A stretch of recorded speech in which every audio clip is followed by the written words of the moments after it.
At this time, I'd like to call to order the Monday, August 18th meeting of the Currituck County Board of Commissioners. At 6 p.m., we had a work session where we discussed the reformation of the Economic Development Board. And at this time, we're supposed to have the Reverend Jeremiah Bird here. I do not see him, so at this time, if you'll stand for the invocation and the Pledge of Allegiance. Father, we thank you for this time that you've allowed us to gather here as we self-govern through the divine providence you've given this country, Father. We ask for your wisdom and that you will bless this meeting tonight, give us guidance, and let us do your will. I ask it in your Son's name. Amen. Ms. Gilbert, would you lead us in the pledge? I pledge allegiance to the flag of the United States of America and to the republic for which it stands, one nation, under God, indivisible, with liberty and justice for all. At this time, I need a motion for approval of the agenda without any changes. So moved, Mr. Chairman. Second that. A motion for approval, a second. Any discussion? Hearing none, all those in favor, aye. Aye. Opposed, like sign. We'll now move to public comment. We have two people signed up for public comment. First person we have is Larry Muswell. Michelle, I'm sorry. Oh, that's all right. And we ask that you give us your name and address for the record. Okay. I'm Larry Michelle. I live at 117 Waters Drive. It's in the Braveview Landing subdivision. And I'm here today to ask about how we could get some fire protection in our area. Years ago, they had put in a proposal to get new fire hydrants in and stuff like that, and nothing's been done with it. And the people back there are anxious to see something done. If we can get an idea of what we can do to get it started, if it's going to take a tax increase or whatever. We need to know something, you know. If I could comment on that, I believe the county manager several years ago, we did put together a program to expand the fire service, or actually the water service, into Braveview Landing, and at that time the citizens decided they did not want to do it, and then I believe last year we had someone come forward, and I don't remember if you had conversations further or not. Yes, sir. It was the same thing. We put together the price estimate of what it would take to put fire hydrants in the subdivision in order to get them fire protection. We were proposing doing a per lot assessment. When we shared that figure with the gentleman who brought that forward, he talked to the community and they felt like that was excessive and not something they could support at this time. As a sidebar to this, the Crawford Volunteer Fire Department, though, has developed a shuttling process that I believe the state is supposed to be coming down within the next couple of months to give an assessment for, and they're looking to get rated over a shuttling operation so that their fire ISO rate could be shared with the communities in their fire districts. So as far as the insurance goes, it does look like they might get some relief by what the fire department's doing, but as far as hydrants go, we did provide the community a figure of what the per lot assessment was going to be. And those that we were talking about thought it was excessive and were not interested in pursuing that at the time. How about, Mr. Scanlon, if we, instead of presenting this to one or two people and them going back, how about if we have the county engineer hold a community meeting with the citizens at Braveview Landing and give y'all an opportunity to ask questions, give him a chance to gather data, and do a better job of formalizing what it would take? That'd be excellent, because our Property Owners Association will be having a meeting in September to reelect board members. Would y'all be so kind as to invite our county engineer? Oh, there he is. He's usually in the back. Our county engineer to come and address that at your annual meeting. That would be just excellent. And Mr. Weatherly, you'd be so kind as to go, wouldn't you? Be glad to. Okay. How about that? Then you're talking direct. Yeah, I think that was our big problem, is that whoever got the information in the past didn't disperse it so everybody could get their, their opinions on it. I think this would probably be the best way to put y'all together to discuss it in a manner where there's some questions and answers, and then he can come back and y'all can have time to think about it and then let us know how to proceed. Is there a timeline on when they plan to get the shuttle service done? We were here in February, and they were talking of it then. Well, I know they petitioned the state and requested the state to come down and do the evaluation. I think that is scheduled. I don't recall exactly what month that is scheduled for, but I think the state has scheduled to come down here and do that assessment for them. I do know that Crawford was running a significant drill yesterday at Shawboro Elementary using the water shuttle and the portable pond. So I know they're working hard to make sure that they do well. That could certainly be a part of that discussion at your homeowners association meeting. All right. Well, then thank you very much. All right. Thanks for coming. Probably Chief Daly could give him the information on the timelines for that. Absolutely, and somebody from the fire department would probably come to the meeting if they were invited. Okay. All right. Thank you. Thank you. Next, we have Jim Crowley.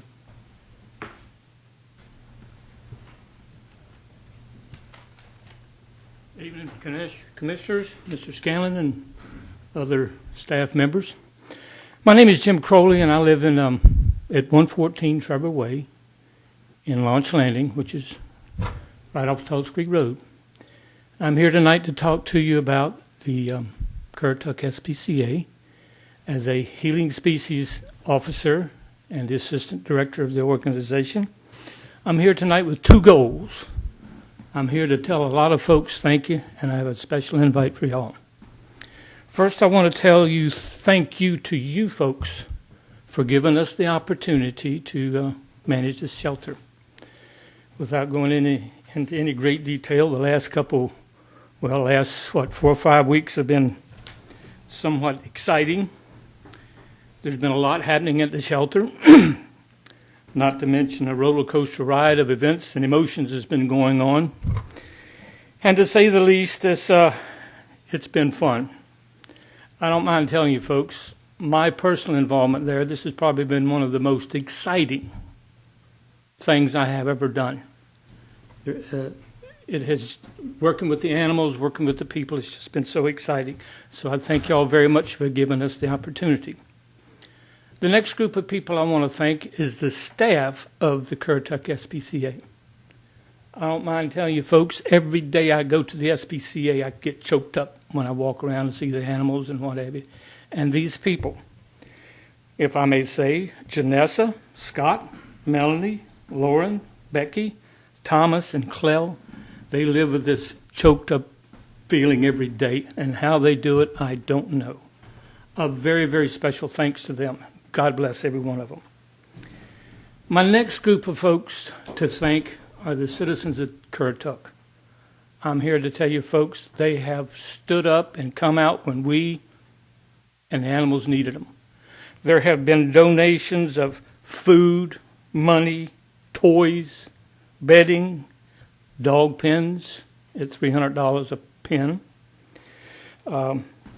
There's been support to the staff like you wouldn't believe. People walking the dogs, playing with the cats, painting, and it goes on and on. I was born in Norfolk, Virginia, and spent a lot of time in Chesapeake, Virginia. I don't mind telling you one bit. I am so happy and proud to be a part of this Currituck group where these folks stand up. It's a very special group. Now, my last point of information, invite. This coming Thursday, we're going to have an informal open house at the SPCA, and you're certainly all invited. Now, you can't miss us. We're at 204 Airport Road, commonly called a happy place. I have no doubt in my mind that if Julie Garland could say it again, she would say, Toto, we're not in Kansas, we're in Currituck SPCA, a happy place. Come out and see us, folks, and thank you very much. Mr. Crowley. I'll say again? Time? 5:30. 5:30. Yeah, 5:30. Yes, please come on out. Thursday, and the public's invited. Absolutely. Citizens come, everybody come and see what staff, volunteers, and everybody has done to enhance the SPCA. You will enjoy it, and you will be happy at the happy place. Thank you, sir. Thank you. That's all I had signed up. Was there anyone else who didn't have a chance to sign up? Mr. Chairman, I'd like to make a comment. If there's... Do you want to speak of something that's not on the agenda? Yeah. Come on. This is the packet that I... No, you're on okay, in a minute. I'm good. I'm good. You're good. All right. Yes, ma'am. Mr. Chairman, I'd just like to make a comment. There's been a lot of communications about the employment practices of Currituck County and other employment, and there are employment laws that protect employees. And if there's a grievance that employees have in most companies, there is a grievance process. Here in Currituck County, we have a human resource director, and when many of the issues that have been brought to my attention, I've asked, have you talked to the human resource director? And pretty much 99% of the time, it's been, no, I haven't. So we have a expert in human resources that knows the employment laws. So I would recommend that if you are an employee of Currituck County and you have an issue, please go to our human resource director. Those of you that are employed somewhere else, most likely, unless you're a very small business and the VPs act as your HR person, most companies have an HR department. So I encourage you to utilize the resources that you have and take advantage of that. A lot of the issues that are in the communications and in the social media right now could be resolved if they were taken to the proper department. So I would just like to say that and go on public record that we do have a grievance process, and we have an HR director who is willing and able and has the expertise to resolve some issues. So Mr. Chairman, just felt like I needed to say that. Thank you. With that, I'm going to close the public comment, move to administrative reports. First on the agenda is Bay Disposal to discuss trash pickup service in Corolla. Mr. Scanlon, I believe you were asked to have the gentleman come tonight. Yes, sir. We've asked the representative from Bay Disposal to appear before you tonight. I think you all have seen the emails and perhaps seen pictures from some citizens in Corolla. This is we transitioned into a new service January 1st. We are experiencing some growing pains under a new service. You've seen pictures, allegations of missed pickups on streets. Leakage on streets, drainage on streets, and so I was asked to have Bay Disposal appear in front of you so they could report to you what they've done to address these concerns. Thank you, gentlemen. If you'd please give your name for everyone, we'd appreciate it, and then the floor is yours. All right, thank you. My name's Emmett Moore, and I'm the president of Bay Disposal, and with me is Richard Hill, who is the manager of our North Carolina operation. I'll try to address as many of these that I'm aware of. As Mr. Scanlon says, this is new to us. We tried to make the learning curve as smooth as possible. I think all things being considered, I honestly feel like we've done a pretty good job with it. It's difficult to learn what the various communities expect, what the rollout cart service people expect. So it has been a learning process. The biggest miscomplaint that I've heard was Currituck Club and Corolla Light, and that was mainly based on the way we had routed our trucks. We had the trash picked up in the morning and recycled in the afternoon, and that became a significant issue. I think Mr. Scanlon got several emails about it, so we rerouted those trucks so the recycling and trash were picked up in a comparable time period, I guess you could say, and that eliminated those. That was the biggest issue that I was aware of. There's sporadic misses that could be caused by a new driver. It could be caused by a late set out. It could be caused by just a miscommunication, an honest mistake. Richard has tried to give everybody up there his cell number in order for them to contact him. We make every effort to go back and pick up that customer that day. If not, it's always the following morning. I feel confident we've done that. The latest issue was a hydraulic oil spill that I believe one of the gentlemen said it was the third time. I've tried to research it. I'm not saying we did or we didn't, but I just want y'all to know what we've done going forward. That particular day, we sent a mechanic up there. It took him 5 hours to get there to fix the issue. Since then, we've equipped the trucks with oil dry, brooms, shovels, so the driver actually can take care of that if he spills oil from a busted line, which does happen. Why it seems to happen on a Saturday, I couldn't tell you. But it does happen. So the trucks are equipped to clean up the mess themselves. We've worked out an agreement with ABC Towing up there to provide pressure washer service if it's something that's more significant than what we can clean up. It seems to be working. Like I said, we've tried to address each incident as it happened and try to improve on it as we've gone on. And I would have to assume it's going to continually get better. So I'd be happy to address any specific concerns. Just wanted y'all to know what we've done to try to answer any issues that have come up to us anyway. Well, I can tell you the concerns that have been raised to me, and of course, they were passed on to the manager. One was you've addressed picking up the trash in the morning, then the recycles in the afternoon. Well, they hire people to go out and pull those carts back in, and they usually have it done by the time you were picking the recycles up. So that caused a lot of angst. Right. And I hear you say you've addressed that. Correct. And I have not heard a complaint. I haven't heard a complaint since they modified their collection schedule. And then the other issue was the I don't know if it's a hydraulic leak or if one of your trucks has a leak in it where the juice kind of sloshes out, and that was another concern I heard. But the issue with a hydraulic leak is petroleum on that asphalt, and in that subdivision, it's a new subdivision. It got nice, pretty roads, and then that was, trailing along that, and that was a serious concern about what it was going to do to the asphalt. And I haven't heard what you've done to remedy that other than going forward, but I don't know if you've addressed if the asphalt was damaged or if there's anything that's been done to that. Well, we use a third-party safety company, so when that became an issue, I think it was your email. It was a whole chain of emails going Right. on about it. That incident has been turned into our insurance company just as a preventative measure. If there is damage that comes about because of that, obviously we're taking full responsibility for that.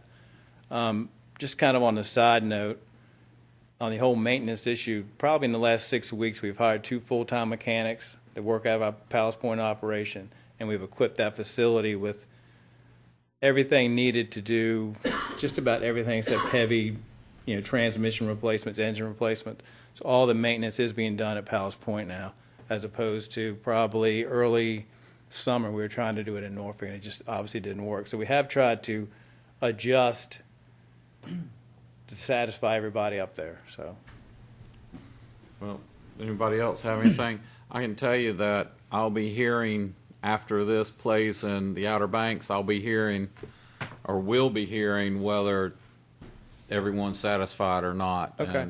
And if there's any other issues, we'll certainly, we'll let you know. well, I mean, Mr. Scanlon, Brenda, they all have my contact Yeah. information. I'll be happy to address any other concerns you have. All right. Is Okay. anyone? I just appreciate the efforts you're making to clean up everything and do what is right. I mean, it's tourism is our industry in this county, and beautiful subdivisions. Last thing people want to see, and they're coming in is hydraulic stains all over the roads here, there, and wherever. Understand stuff happens, and but whatever you can do to remedy it, take care of it, and prevent it. That's the key to it. Right there. We're continuing to do it. We continue to check the lines. Yeah, maintenance is the We big talked thing. about it today at our staff meeting to make sure there's not a rub going on somewhere. I mean, it's a burden for you. It becomes a burden for us, and it's just The old we're doing saying- everything we can to fix it. The old saying, an ounce of prevention is worth a pound of cure. That is correct. That prevention will keep you from having to be up here again. That is correct. So anyhow, I appreciate that if you would. We definitely will. Thank you. And hearing nothing else, I'll just say thank you for coming. We All right. appreciate it. Thank you all. Appreciate it. Appreciate the time. Traffic won't be too bad this afternoon. It's almost done. Thank you. Thank you. Next item is Terry Miles, a discussion regarding trapping of foxes. Mr. Miles, you're on now. Thank you.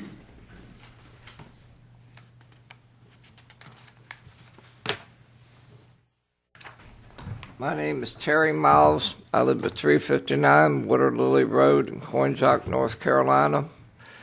I've provided each one of you with a packet of information. I have just recently beat cancer in my mouth, so I don't speak clearly sometimes, but I'll try to get it across and make it as fast as I can to make it simple. I've provided you with a copy of the petition that I put in to ask you to provide a ordinance for fox trapping in Currituck County. At this time, we do not have any. We're asking to start it the day after deer season, which is January 2nd, and run it through the rest of the trapping season, which is up to 28th of February. And we're asking for a no bag limit, no fox tags required for red fox and gray fox. I myself have been a trapper for over 57 years. I have been a certified master trapper since 2001. That system is put on by the University of Purdue in Indiana. It's a 10-day teaching school that they provide trappers with serious information beyond the normal hobby trapper. I have trapped for the local farmers here in Currituck County and Gates County, and I've lived here full-time since 1989. I've trapped for the Gates County Water Commission, Back Bay National Wildlife Park, Virginia Forestry Service. Normally, I receive 20 to 30 nuisance trapping requests a year for fox and coyotes. This year, it's gone over 50 already, and we haven't even got to the end of the year. I also had one of the largest farmers' son came to me in my restaurant, which is Krabby's Restaurant, for you who don't know, on Sunday afternoon, and asked me what in the hell he could do about the coyotes because they've ate every chicken he's got now. And I told him to talk to you all. He said that doesn't do any good. So I'm here talking for him. Tell him thanks for the vote of confidence when you see him again. Well, I told him that if you all don't know, I said, did you call and tell him? He said, no. I said, well, if they don't know, how can they fix it? That's why I'm bringing it up. All right. This year, Ned Market, which lives right down the road from us, had a coyote come in his back porch through the screen door, ate his cat right on the porch, right in front of him, and had no fear whatsoever of him. And before he could get his gun and kill him, it was gone. I've heard of many people having their cats and dogs eaten by coyotes recently. And the fact is that there's just so many people out there as far as the predators go, all after the same rabbit and the same bird. They go by whatever chance they get to find something to eat. There has been a lot of talk of distemper, rabies, and mange all over the Tidewater area in northeastern North Carolina. Most of that's from overpopulation. I want you to take the time. There is a website which I've put on here, and on their home page, they have a short video called Destroying the Myth. And it explains to you what a foothold trap is.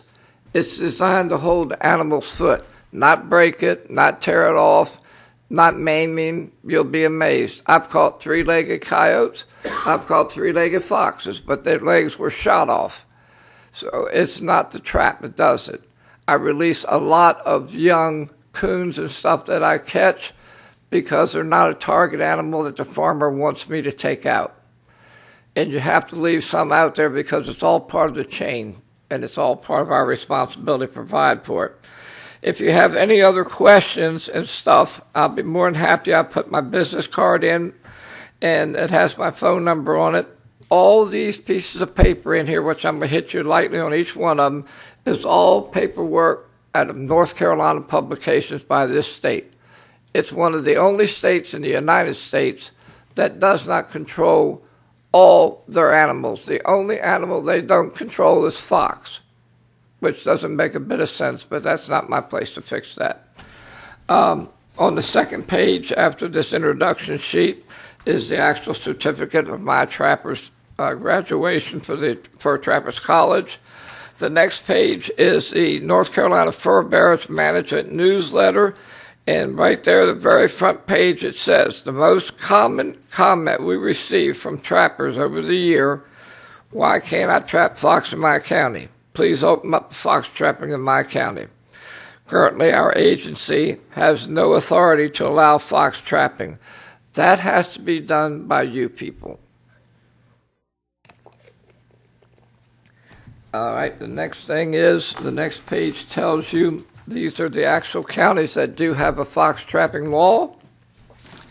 Then on the next page, which is out of the hunting and sportsman section of the game laws and all, it tells you which counties and who you have to talk to about applying for this license. And one that might interest you is the next page, since I've had several calls from a couple of different of the commissioners about coyotes. If you do not have a fox trapping law provided in this county, you cannot trap coyote in this county either. Coyotes, on the first year a female is born, she does not reproduce. The next year she reproduces twice. She delivers between 4 and 12 pups each time. She has no natural predator whatsoever except for you and me, eagles, and a few owls when they're baby pups, but mom keeps them close to the den and in the den at night so they don't have very much pressure on them. And the last one is who is exempt from the fox tags. The fox tags are placed on it by the state. Nobody can give me a reason why. I've talked to all kind of people in the state. They're $2 and something a piece. Because of the winter in Russia and China, fur is down this year considerably. A gray fox is going to be worth about $8 to the trapper. If I have to pay $2.30 for a tag, he's now down to $5 and something. It's not worth my gas and my time to make a set to catch him.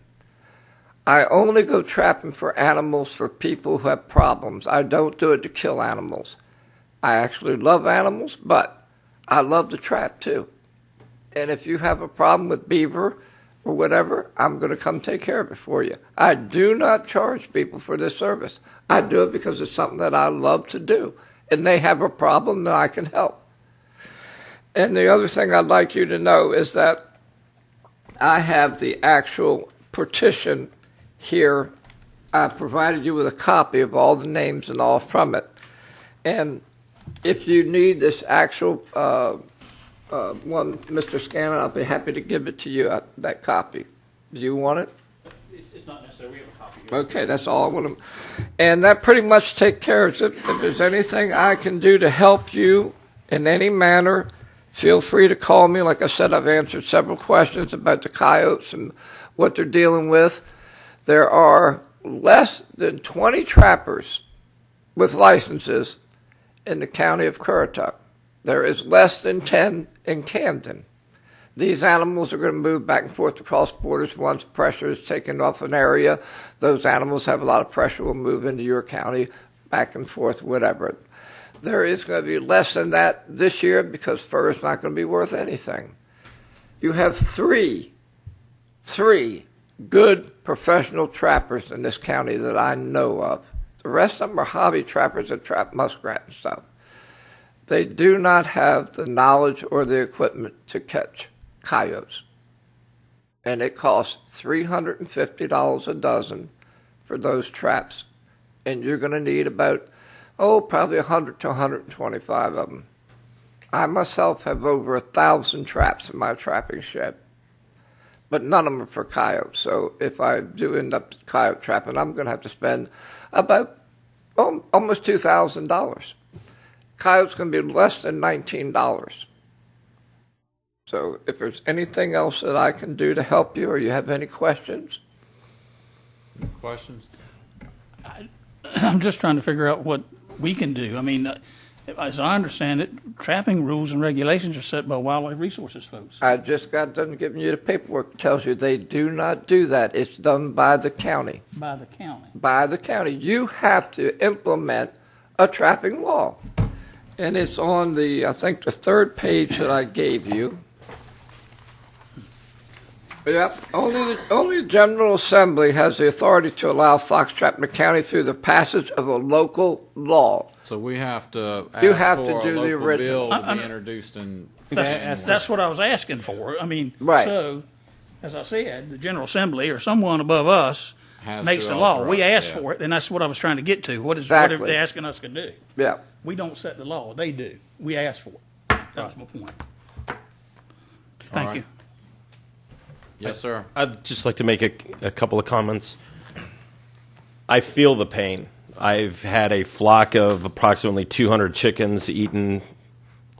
We became known as the grand buffet by fox and coyotes. Also, I lost about $3,000 worth of waterfowl due to fox and coyotes. My neighbor had a friend from up in Virginia that tried to trap the coyotes and successfully got both of my dogs in the leg hold traps. And other than a embarrassment factor by the dogs at having been caught, they suffered no damage following the trap event. So I can personally attest to how bad it's getting in some of the rural areas. And I whatever we can do to further this, I would be. Well, in 57 years, I normally set between 300 and 700 traps. I've caught one dog. And after I released that dog followed me around the rest of the day, and he shared my lunch with me. All right? But he did not go anywhere near any of those traps after that. But I go to each farmer before we set, and I have a sheet, all the requirements, what they want, what they ask me to do. I tell them, please try to keep your dogs up or stay with your dog. I have caught my own self in these traps. I couldn't tell you how many times. And I've never broke the skin or anything. It just doesn't happen. And if you take time to watch that video to show you when they release those animals, they run off like nothing ever happened. Well, I can attest to the coyotes and the foxes. Living where I live, we used to have a lot of birds, a lot of quail, Yep. a lot of different things, and the foxes, bobcats, all of them have wiped that population out.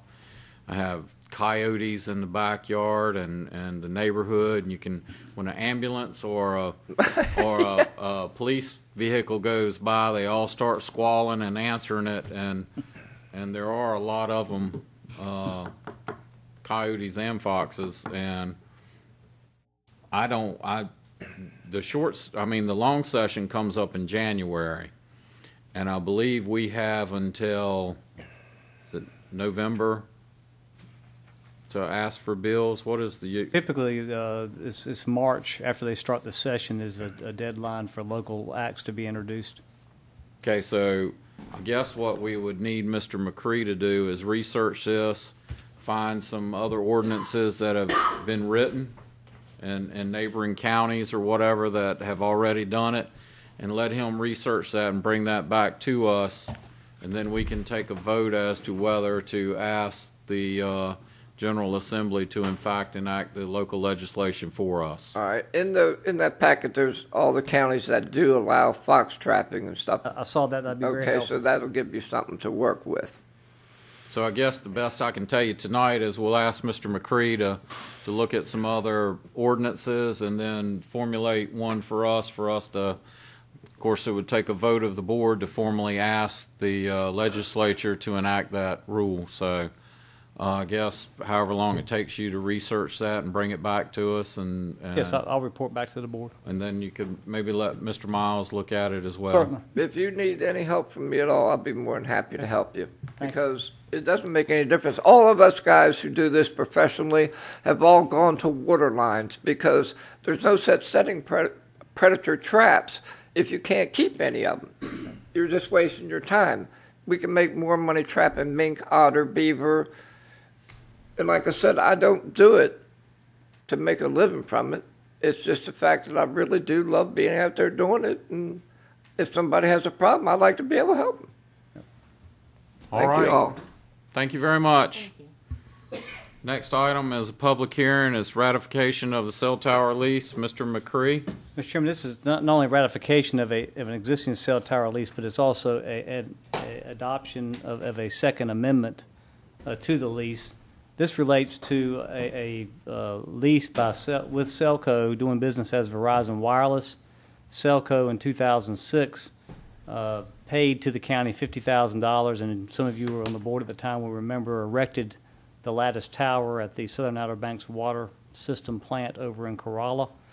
To that, there has been attached not only Verizon but other cell telephone antenna and equipment, and the county also has benefited from that tower by being able to place its radio telecommunication equipment upon the tower. In addition, Cellco has paid since 2006 approximately $87,027 in lease payments. And going forward with this second amendment, the lease term will extend to the year 2031 for a total value in tower contribution. The tower, by the way, was conveyed to the county. The county owns it now. Tower contribution and lease payments over the life of the lease will be $389,804. This is brought to you kind of in a different way under the local economic development statute as opposed to conveyance of real property statute. In North Carolina, if a lease extends beyond 10 years, then the county must treat it as a sale of property, which means you must go through some different or additional steps than just entering into the lease agreement. You must actually either negotiate or go out for bids to see if if any competitors can beat or provide a greater value to the county. It's a little bit different or a little more unusual with a cell tower lease because it's hard to compare, and each competitor to a great extent is already on this tower as well. And so another accepted method to allow for public input and public participation in this is to go through the local economic development statute, Chapter 1, Section 158-7.1 of the general statutes. The lease amendment provides for the modification of some of the antenna and associated equipment that's currently on the tower, but it is something that's allowed for and provided for in the lease agreement. Staff concurs that there is no problem with that modification to equipment and would recommend to the board approval of the lease agreement and the second amendment following the public hearing and public comments. I'd be glad to answer any questions. Any questions? I guess my question is so what you're telling us is we are getting fair market value for this lease? I think the totality of this lease, yes. I will say to you that going forward, we are looking at all our leases as they're coming up for renewal. In fact, staff is currently in communication with a consultant to help provide us with a true value of what the county asset is worth in terms of all of our water tanks, this particular tower, lattice tower at the water plant. And this consultant is also noted in a recent telephone conference, so we need to consider as well our groundwater storage tanks may also have some value for location of cell equipment, and that might return a benefit in terms of revenue generation for the county. So that we'll be reporting back to you as we work with that consultant to make a determination as to how we might want to proceed going forward with future leases or license agreements for location of cell equipment on county property. Any other questions? Hearing none, Mr. Scanlon, you recommend approval of this? Yes, sir, I do. With that, I'll open the public hearing. I have no one signed up for the public hearing. Is there anyone that wishes to speak to this issue that did not sign up? Hearing none, I'm going to close the public hearing and ask the board for a motion. Mr. Chairman, make a motion to accept it. We have a motion for approval from Commissioner Gilbert. We have a second from Commissioner Martin. Any further discussion? Hearing none, all those in favor, aye. Aye. Opposed, motion carries. New business, Peddler's Ordinance Amendment. Mr. McCree.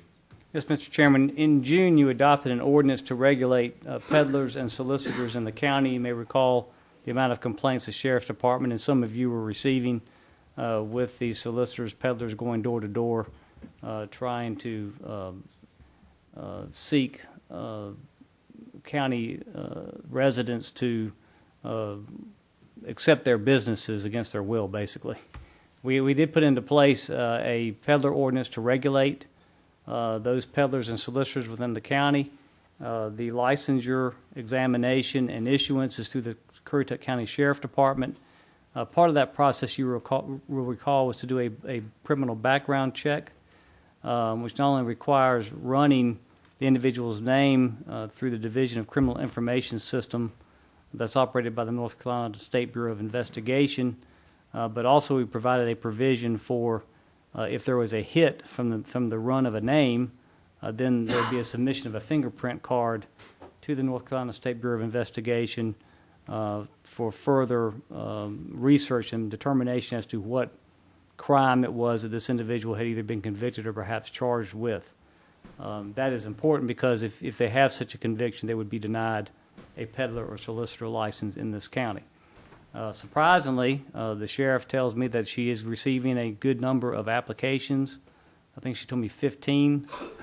They are finding that the time frame for issuance of the license upon application, which was a 5-day period that was provided for in the ordinance, is not a sufficient amount of time, particularly if the sheriff has to submit a fingerprint card to the State Bureau of Investigation. So the sheriff has requested this amendment that will allow for, in a circumstance of waiting for return of State Bureau of Investigation information from a fingerprint card, the sheriff does not have to issue the license until that information is returned.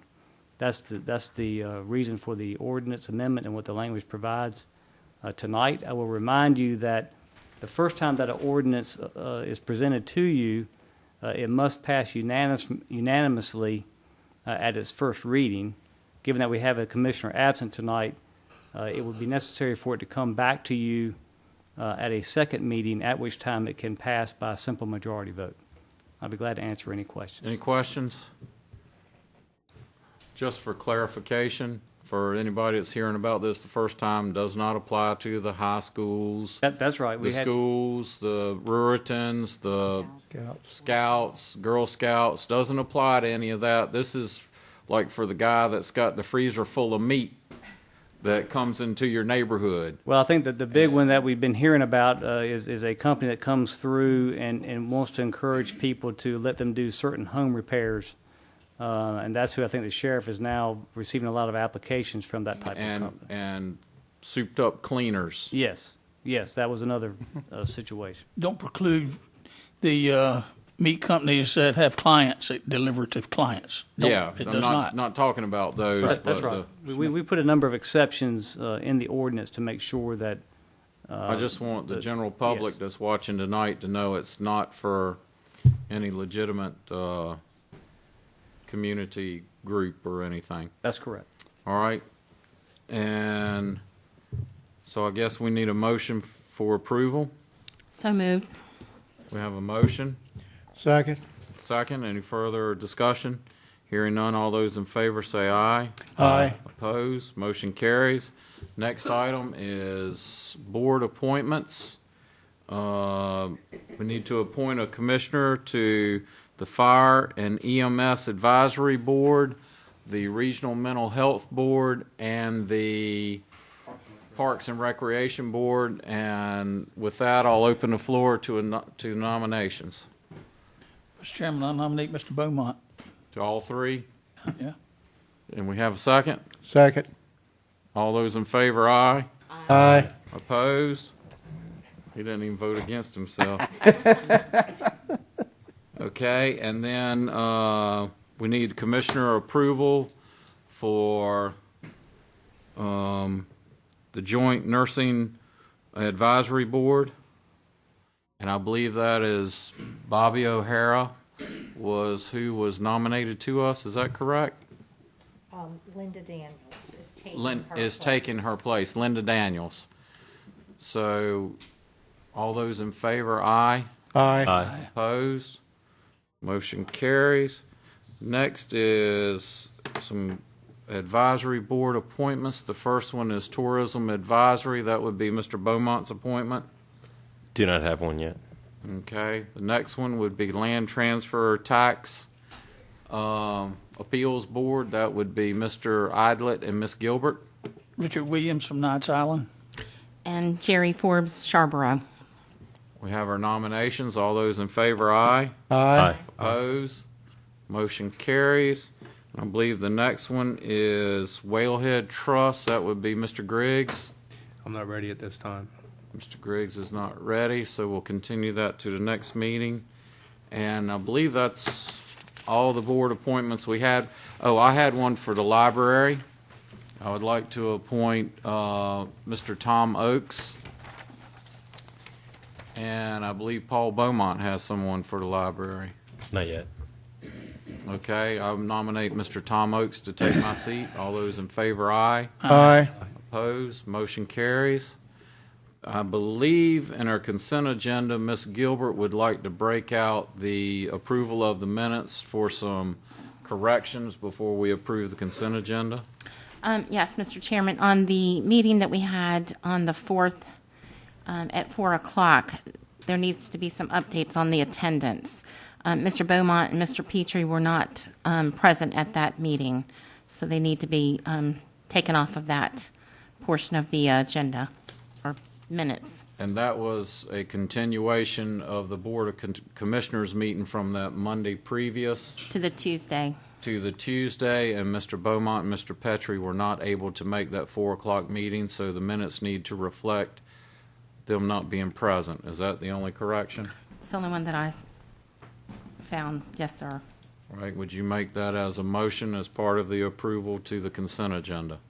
With that correction, I'll make a motion that we accept the consent agenda as written. We have a motion. Second. Second. Any further discussion? Hearing none, all those in favor, aye. Aye. Opposed? Next item is Commissioner's Report. Mr. Idlet? Mr. Scanlon and I attended the RPO meeting today, and the long technical term for the one he was at. Just we talked about funding priorities for all different types of road projects in the county, and really don't have a whole lot of anything to report that's changed. Okay. Anything else? Ms. Gilbert? No, sir, I'm fine. I am just excited to say that football season is up and running. Last Friday night, I attended the scrimmage game at the high school, and the Knights are looking great. So I would invite everybody that Friday night starts the first season game, 7 p.m. at the high school against Manios. So come out and support our high school, and the JP actually play on Thursday night, 7 p.m. also. Mr. I think it's at 6. At 6, okay, but Friday night the varsity team plays at the high school. So. And the JV team plays where? At Mania. At Mania, yeah. That's all I have. Yes, sir. Mr. Beaumont? Nothing to report. Mr. Griggs? Nothing to report. Mr. Martin? I'd just like everybody to be on their toes. School's going to be starting. You're going to have a whole lot more traffic out there with the buses and parents trying to get their kids back and forth to school, and plus our new drivers, those 16-year-olds. So just be aware, please. All right. And Mr. Scanlon, I would like to know when the parallel bridge at the Wright Memorial, they started repairing that last year, and they stopped as the summer season started, with the idea of finishing up this fall where they were resurfacing the old span. That's correct. I received a call, and it was my understanding that they were going to start that in early September. Could you clarify that? I'm not sure that's, not that we have anything to do with the schedule, but that might be a little early. There's still a lot of traffic on the road, but could you clarify that I'll get that information for you. and get it out somehow? Yes, sir.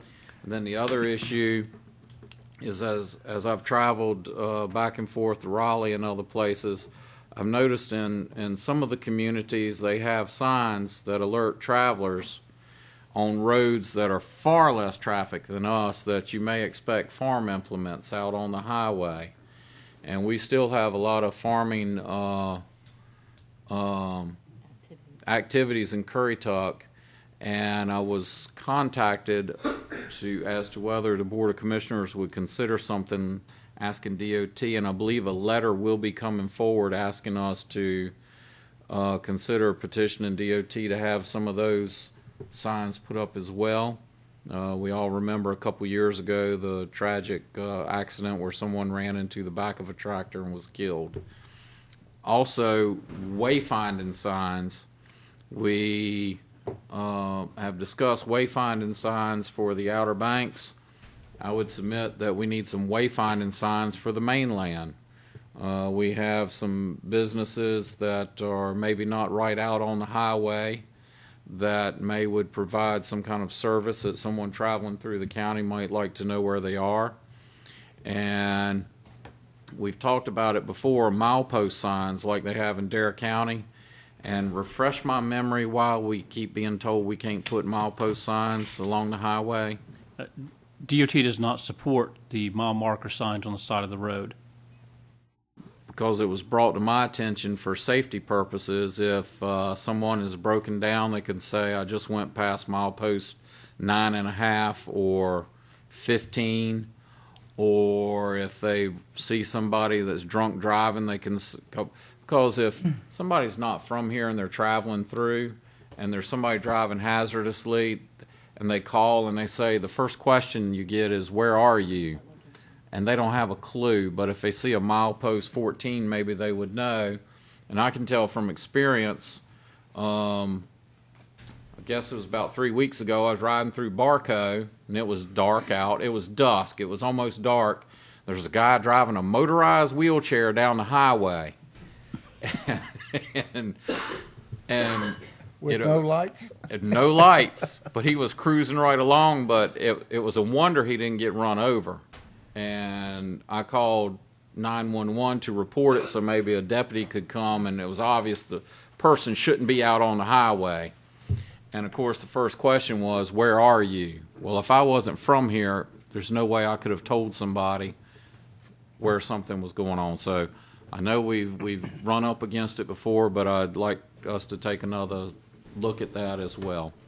And with that, Mr. Chairman. Yes, sir. Let me add one thing to this RPO meeting today. We did learn one thing. It appears there's going to be about $6 million, I believe, Dan, am I correct, for bicycle pass and Yes, sir. pedestrian wayfarers throughout the state. Nothing that we have in Currituck County, nothing that we have submitted or have in Currituck County is even going to come close to rating or ranking for any of that money. So that is of some importance, especially to the folks in Corolla and so. I'd be interested to see what the criteria is if that traffic gridlock in Corolla doesn't rate. I would like to see what the I'd like to see what bicycle pass and pedestrian walkways do. Yeah, but anyhow. Yes, sir. Well, I'd like to actually to modify that comment is, although our bike path scored well in the division, no division bike paths scored for funding. It wasn't specifically Currituck County, but the amount of money that would be available statewide, no projects in Division 1, which is I think 10 plus counties, scored high enough statewide to be able to compete for those funds. Nothing new here. Yeah. Yes, sir. It's every 2 years the methodology will be developed on how these projects are scored. And we spent a lot of time today at the RPO meeting talking about a lot of lessons learned this year or this time going through. We have a lot of advocating to do with with Raleigh about the way the scoring was determined, the methodology, the mathematics behind it. The RPO did support language to send up to our representatives to encourage them to look at the data that will support rural areas. When you annualize traffic, when you don't include hurricane evacuation, when you don't include these kinds of factors in, it certainly skews against the rural areas. We're also in an RPO that is the largest RPO across the state, so when our RPO gets points, and we have to spread our points over 10 counties, where other RPOs might be spreading it over 3 or 4, it certainly dilutes our scoring ability when you have to go back into the pot and score against everybody across the state. So the process certainly was skewed against rural communities, certainly skewed against our RPO.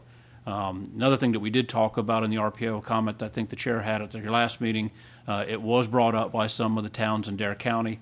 The towns in Dare County and Currituck County talked to DOT about the level of traffic we've been experiencing for probably the last month at the lower end of Currituck County and into Dare County. The Division of Transportation, the engineering section, has said that they're going to go out. They're going to do some traffic analysis.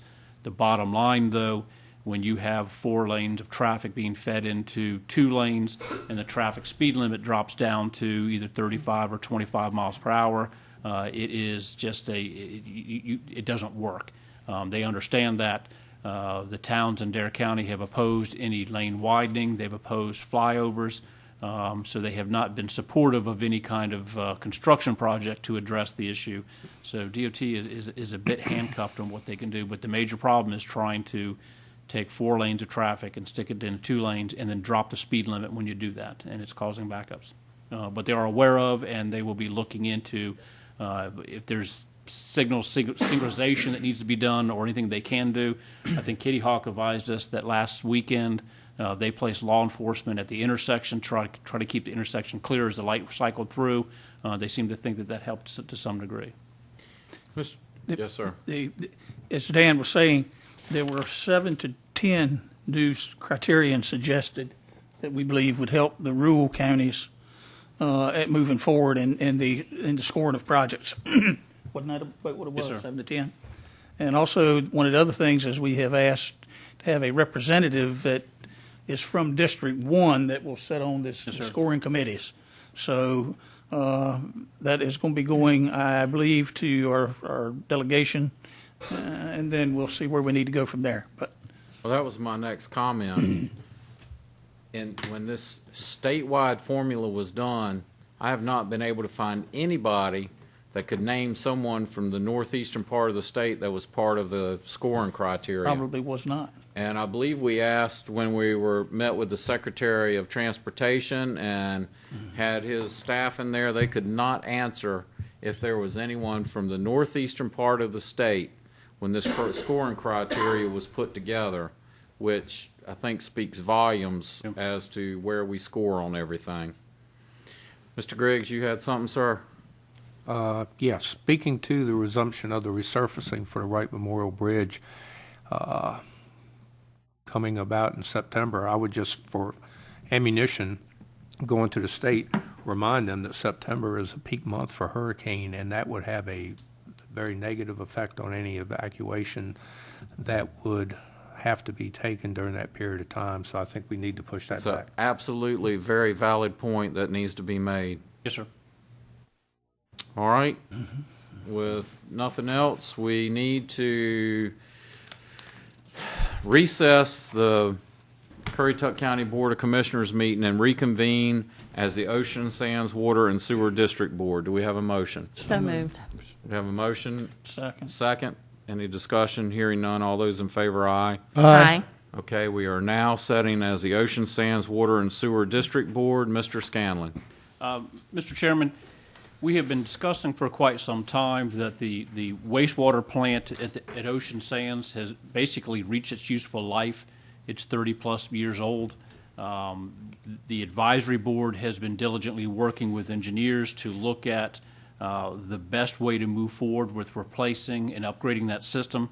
Tonight, the county engineer is here to present the findings of the advisory board, I believe a recommendation that they're making to move forward. Mr. Weatherly. Thank you, Dan. Thank you, Mr. Chairman. So tonight I'm speaking on behalf of the Ocean Sands Water and Sewer District Advisory Committee. Specifically, we've been working on the environmental assessment and a wastewater treatment plant expansion or replacement. Okay, so I need to take a few minutes to get y'all up to speed and introduce you into why we're doing an environmental assessment and why we're replacing the wastewater plant there. The advisory committee is formed as a result of the 1987 settlement agreement We enacted the Water and Sewer District and the Advisory Committee. The Board of Commissioners is the governing body over the district, and the Advisory Committee is empowered to receive information and make recommendation to the commissioners. A new advisory committee was formed with new members in 2012. The members are Pat Riley, Barbara Marzetti, Terry Anderson, Braxton Hill, and Carlos Gomez. And I believe we have one member here tonight. Braxton Hill is with us in the audience. So let's talk a little bit about the wastewater plant and how that works. So currently, you have a 500,000. I wish you could see this arrow. You can see it there. Just barely. Well, you can see the wastewater treatment plant is located here on the site. It's 500,000 gallon per day conventional treatment plant, and it has 600,000 gallons per day of high rate infiltration for disposal. Those are those circular vessels. That's a disposal site for 600,000 gallons per day. That's a lot on the site, and it's called high rate infiltration. The key component of this is the groundwater lowering system. The groundwater lowering system is a series of ponds that wraps around the treatment plant. And you can see the ponds going in a circular fashion.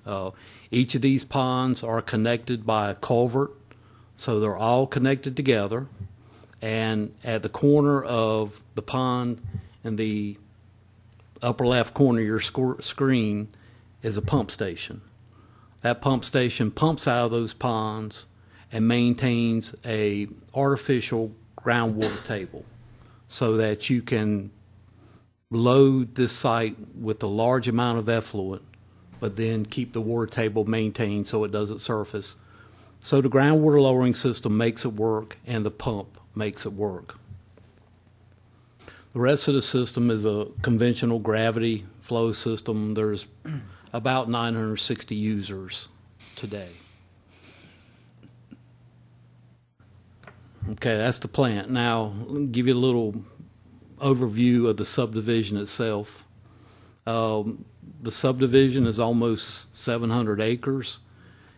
It's pretty much developed out except for what you see in red. Sections G and T are the primary candidates for future expansion. And then the wastewater plant is located on V and a small portion of Z. And then U, X, and Y are undeveloped. Those are commercial tracts that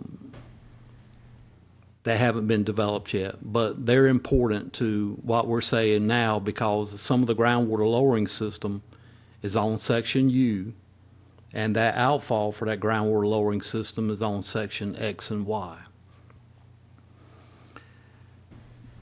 In '87, when they did a settlement agreement, they did a conditional use permit, and that pretty much dictated the density in ocean sands. And G and T, to put this in perspective, have such a great density that it will literally double the plant size to serve G and T as compared to the whole subdivision. So, the wastewater plant today is 600,000 gallons per day. With development potential in G and T, it can grow to 1.2 MGD, million gallons per day. Part of the settlement agreement was to be able to provide wastewater to Coastland upon their request in a 2-year period. So one of the big hurdles in providing that is governments have to do an environmental assessment for expansion of wastewater plants. The state's already told us when we expand past the current capacity, an environmental assessment will be required. So we've already initiated that process, so we'll be in a position when Coastland says, I have a developer, I'm ready for sewer, that we can go to design and permitting and construction. So the key is the environmental assessment, having that in place, And just the environmental assessment process alone can take 1 to 2 years. So it's important to get that done.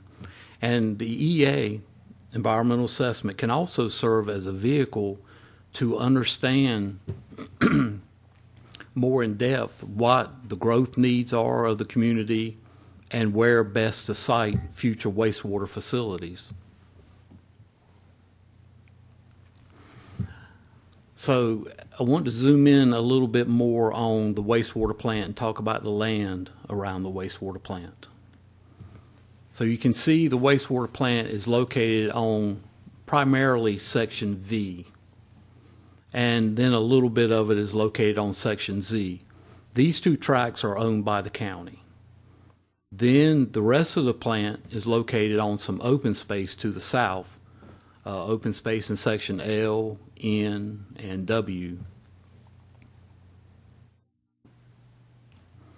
The pond on the north side of the plant is located on Section U. That pond, that tract is still privately owned by James Johnson. Also, you can see the pump station with a pipe going to the west across Section X. That pump station is key to making this plant work, but there again, it is also located on private property owned by Mr. Johnson, Section X and Y. So we'll hold that thought and we'll move ahead. Kind of getting more recent, a little bit more background. We started looking at the wastewater plant in early 2008. We, as part of the settlement agreement, have to do these master plans. And these master plans pretty much lay out where we propose to provide sewer to the development. And G&T are the ones that the master plans has always had to focus on, where we're going to put sewer for G&T. And most of these master plans have looked at putting the sewer on G&T that would serve G&T. None of the plans had really gone through the in-depth analysis necessary to determine what the true build-out of the current plant site was. So this master plan in 2008 was more the same. It looked at sewer needs and looked at putting it on G&T. And so that was done. And then about the same time, Currituck Utilities came along through OBV. And they said, well, let's look at a regional study. So from 2008 to 2011, Hazen and Sawyer was looking at a regional plant. And that regional study pretty much boiled down to the needs of Ocean Sands and Corolla Light. About 2011, Currituck Utilities introduced a private company that would operate it, Tidewater Utilities. This agreement fell apart, though, in 2011. And I guess one of the major reasons is we couldn't reach a contractual understanding. So we moved on. And about that time is when the new advisory committee came aboard, and another private utility was introduced to maybe take over Ocean Sands called Aqua. So we looked at their proposal, and that proposal was actually voted on by the advisory committee. They looked at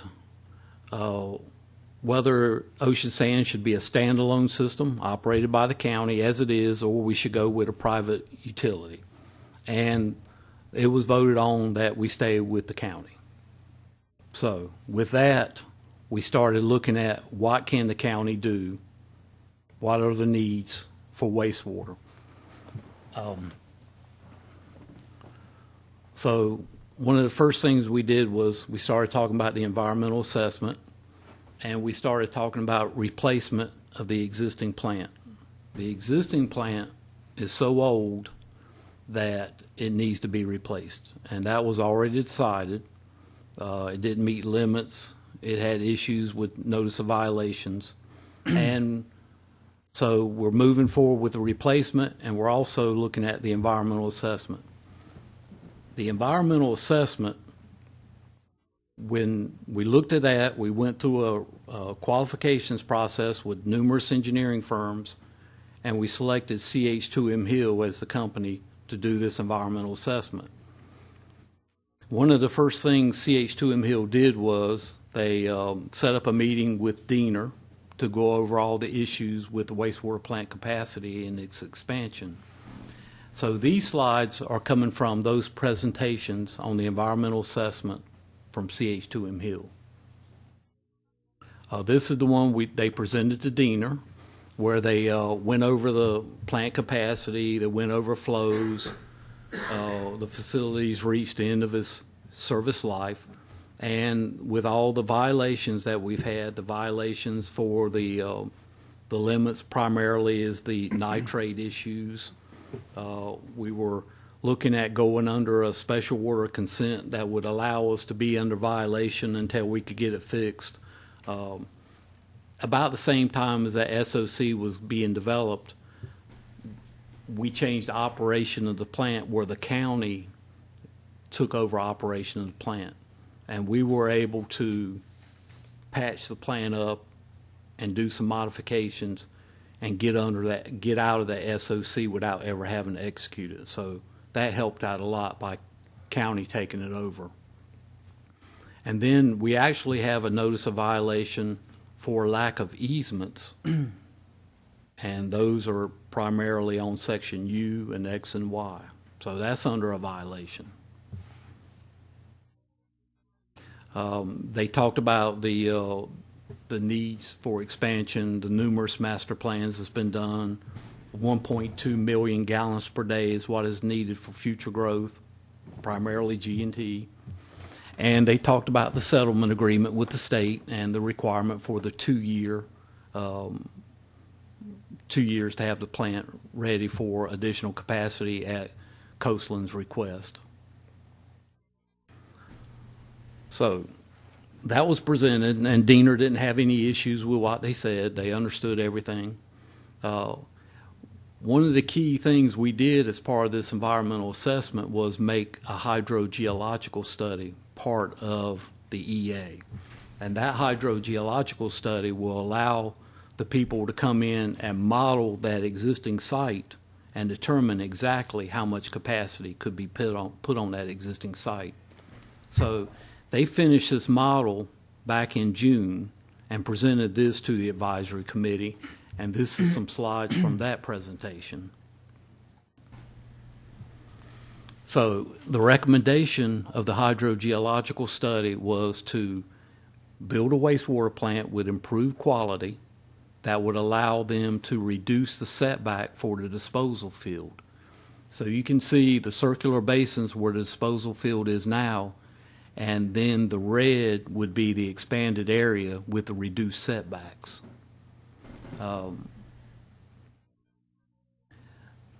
Then they also recommended that we work through the setback issues and the easements. So the key here is the improved plant quality, reduced setbacks, and then they modeled that bigger area in red.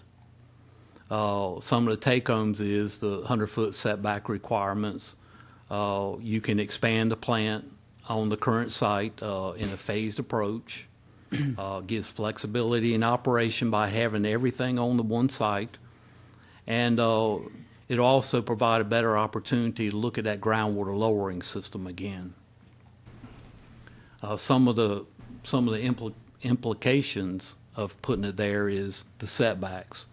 One of the issues that we're going to have to resolve is now the law says that your disposal field can't be within 400 feet of a resident, which we have several within 400 feet. So we'll have to get some kind of waiver from those residents. That's one issue that'll have to be worked through. The wastewater plant, where it sits now, the treatment part will have to be shifted over to the left to better optimize disposal. Disposal is the key. And then there's going to be higher pumping rates associated with that groundwater lowering system.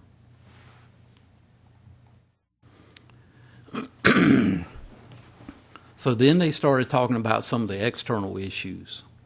And one of the keys, again, is that groundwater lowering system. The wastewater treatment plant infiltration basin needs the groundwater lowering system canals. So it takes this groundwater lowering system for that treatment plant to work. But what they looked at is the options for that pond that's located on Section U to the north. One of the options is to leave it as it is. One is to move the canals or ponds, and then one is to pipe it in. So what they looked at is, you can see in red would be the expanded infiltration area. That area will serve the 1.2 million gallons per day. So you can put all of Ocean Sands in the red. But what they're saying is you cannot abandon those ponds. And if you try to abandon the pond that's on private property, on Mr. Johnson's property, it will reduce the total capacity of that site. It will reduce it by 200,000 gallons per day. So instead of being able to put 1.2 million gallons, you can put 1 million gallons, and then 200,000 has to be put somewhere else. Who's responsible for that land for somewhere else? Coastland Corporation. So if they move it from one area, they got to provide for the other. Correct. Okay. So you can move it, but it will limit the capacity of that site. Also, the groundwater lowering system pumps the outlet. The outlet is coming from that pond through a pump, through the pipe in green, through the green pipe there. It goes along the border of Section V or Section X, goes along the property line, then along the property line of Timbuktu, and terminates to an open ditch about where those go-kart tracks are in the back of Timbuktu. One of the things that the EA said was that the groundwater lowering system is a must for the plant to operate. It's to the point of necessary, is that even today's capacity has to have the groundwater lowering system. So it won't work, period, without that being pumped across the street. We asked CH2M Hill to look at other options for a location of a discharge. And you can see the yellow dot behind the water treatment plant. It was another spot they looked at. That was land owned by the county. So you can see the county owns where the water treatment plant is on the west side of the highway. And we looked at putting that groundwater lowering system in the back of the water treatment plant. Another question.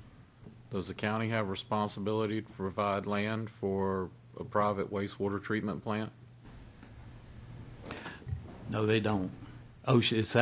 We have the settlement agreement says that anything for wastewater has to be located within the Ocean Sands proper.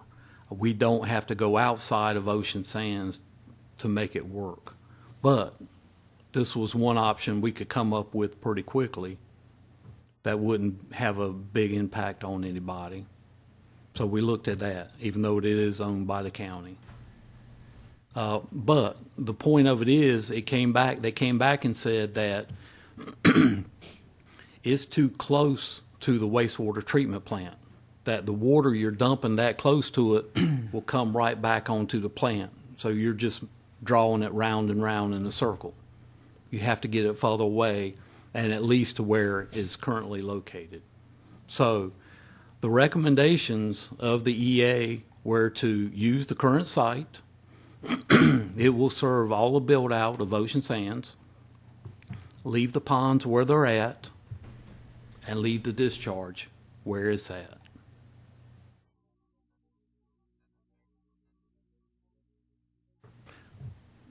One other issue that you need to be aware of is stormwater. There's a lake in the center part of Ocean Sands, the northern part of Ocean Sands, and it has a ditch that you see in blue that runs from the lake to the wastewater plant groundwater lowering system. Now, typically, that ditch doesn't have flow going through it. It only has flow when you get a rain event, and it rises to a level, and then it spills over and drains into the wastewater plant. And the southern end of Ocean Sands also, or Crown Point, also has a ditch that drains into the groundwater lowering system.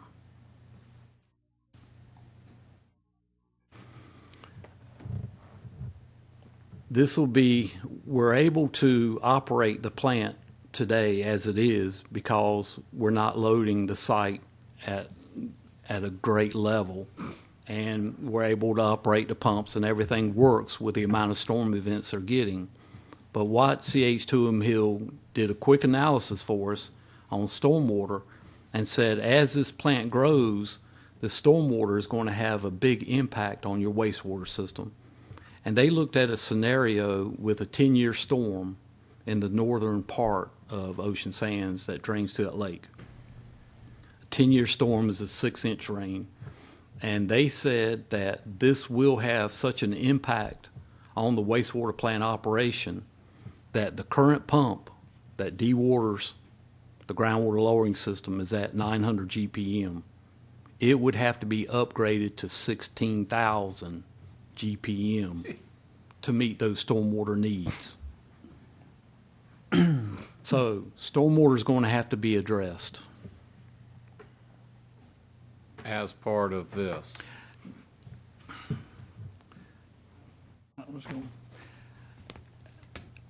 It's not in the scope of the EA to address the stormwater. Well, if the system's not going to work on a 2-year storm event, well, all right, sounds so like we better look at it. Just when it rains. To do that, Ocean Sands is very aware of drainage issues.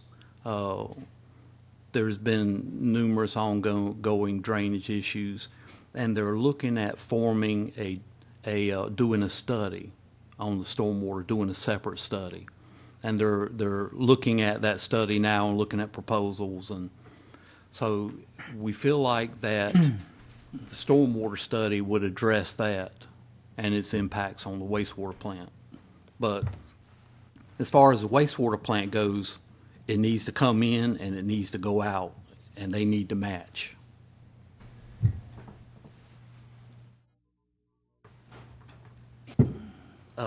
This is a rough schedule from CH2M Hill. Bottom line is they were hoping to be finished with the final submittal to the state by January.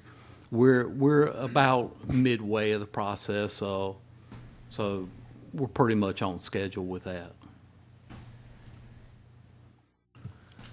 All right, I'm going to switch gears.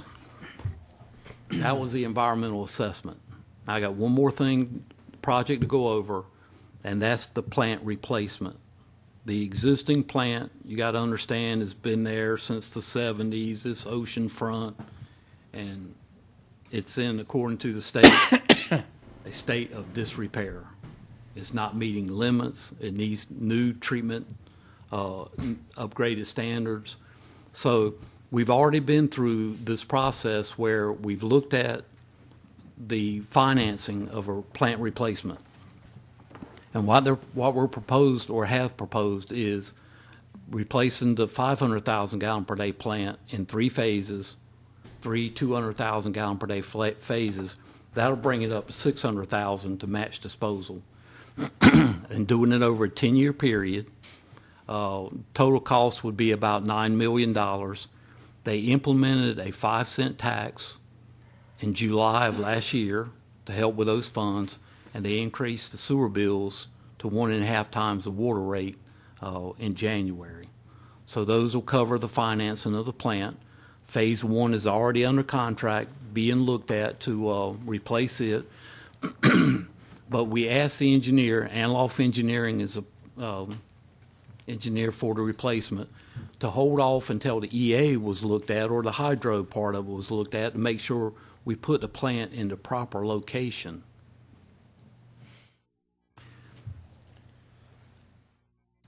This drawing is from Anloff Engineering. It's the same plant. You can see the original disposal field in the middle, and this would be the expanded in blue that would serve build out. The existing plant is located here, and the replacement would be located in this corner, and then any future needs for G&T could be put in this corner.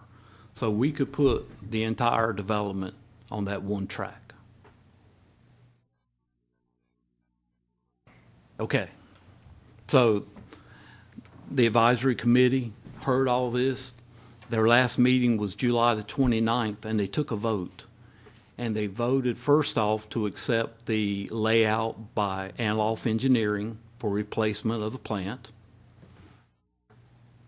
as located here and as provided by the EA for disposal. And they also recommended acceptance of the CH2M Hill report and to move forward with it based on using the current site for disposal. Now, that still leaves the ongoing issue of usage of Mr. James Johnson's land and any compensation that he would require. Were those two votes unanimous? They were unanimous. So that's my presentation. I know that was a lot quick. It wasn't quick. It was a lot. The advisory committee's been working now for 2 years on this, so it's been a long time getting to this point, and I think we've reached a major milestone in saying that it can fit there. But we have a couple of issues that we needed you to be aware of before we just moved on. With that, I'll take questions. Eric, Questions? I have one question for you. The two lots that are underdeveloped, was it G&T? How close are they to starting development? Or is there anything in the works on them, or is it still just in the... I think, I don't know if they have any clients yet. I know they are really pushing the market and trying to do their best. I haven't heard them say they have a specific client yet, though. Okay. Thank you. Yes, sir. Only one thing that really give me some concern is the stormwater piece, of course. Yes, sir. Who is going to be looking at that? Who will be making decisions based on that? And what happens if no action is taken on stormwater? I mean, as I've just heard you say, it effectively renders the plant somewhat, I mean, you didn't say reduced or useless or whatever. I'm asking that as well. Right now,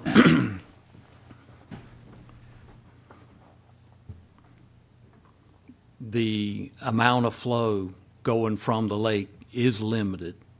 We're able to maintain the groundwater level in those ponds by that pump. So right now, it's able to accept the stormwater that comes into it. But as the system grows, I know Section G is able to send stormwater to the north. T would have to do something different, but there is a potential for more stormwater coming into the plant. So you got G that we would need to be concerned about, and potential for Section U to have stormwater that goes through that plant. And those are undeveloped tracts, and as they develop, more and more stormwater will come to it.